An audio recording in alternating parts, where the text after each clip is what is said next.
Well, let's talk about what you do for Concord. How do you get the job of being an A&R guy?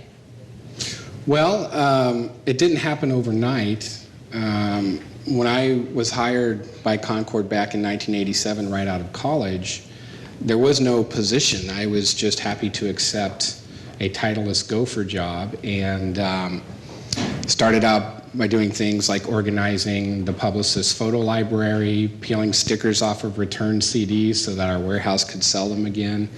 But all of those, even those kinds of mundane tasks, I felt were good learning opportunities because I quickly learned the artists in the catalog and the artists that were signed to the label.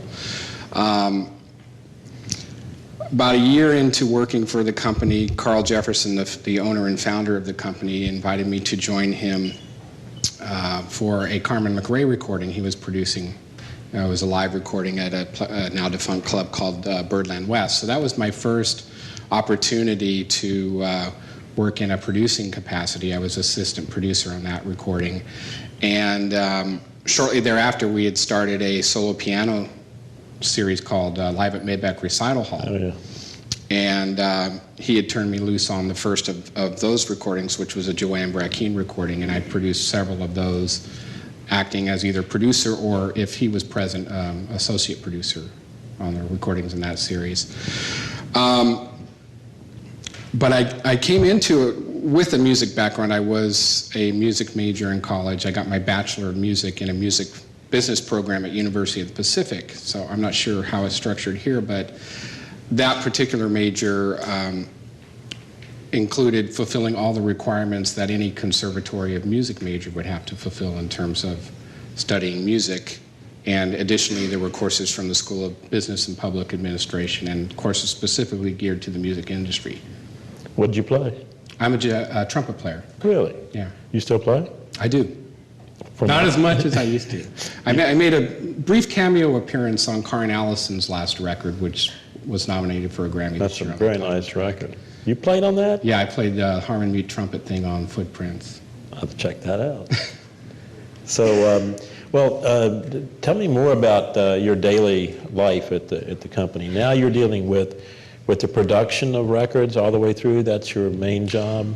Well, we have several A&R people in our company now. We've grown from a company of about 15 or 20 employees when I first started working at the company back in '87 to around 160 employees. So it's a lot of growth through acquisition. Like you mentioned earlier, we had acquired the Fantasy company, all of its masters, which includes such great jazz labels as Riverside, Prestige, Pablo, Contemporary, Milestone.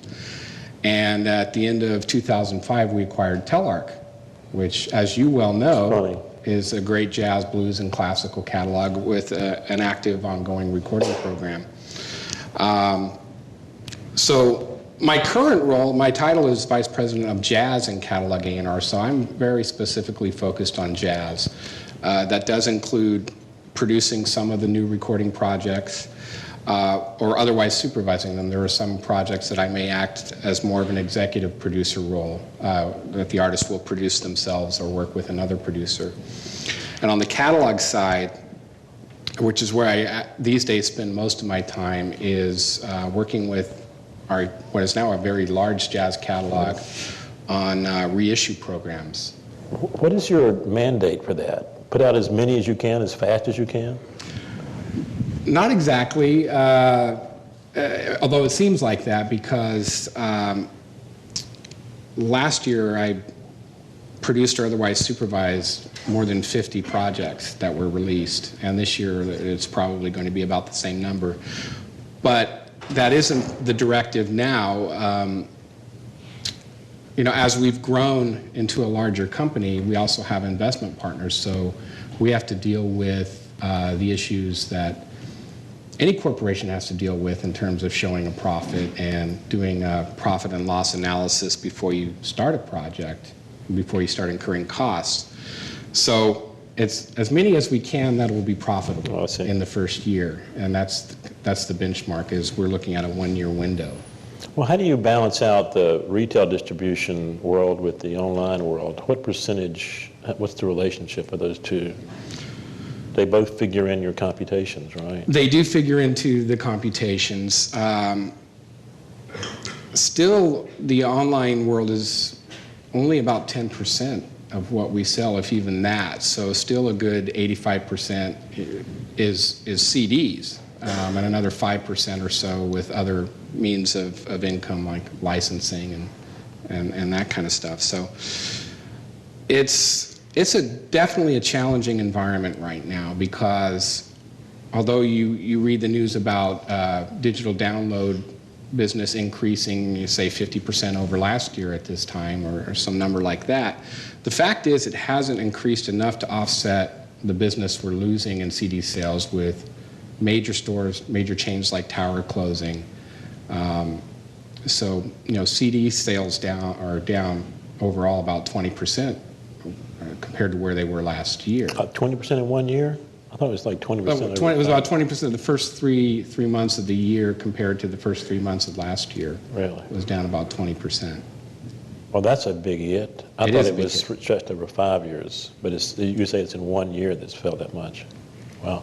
But do you sell directly to accounts? Does Concord sell directly to Barnes & Noble? No, we're distributed, now we're distributed worldwide by Universal Music Distribution, which is one of the major distribution companies. Yeah.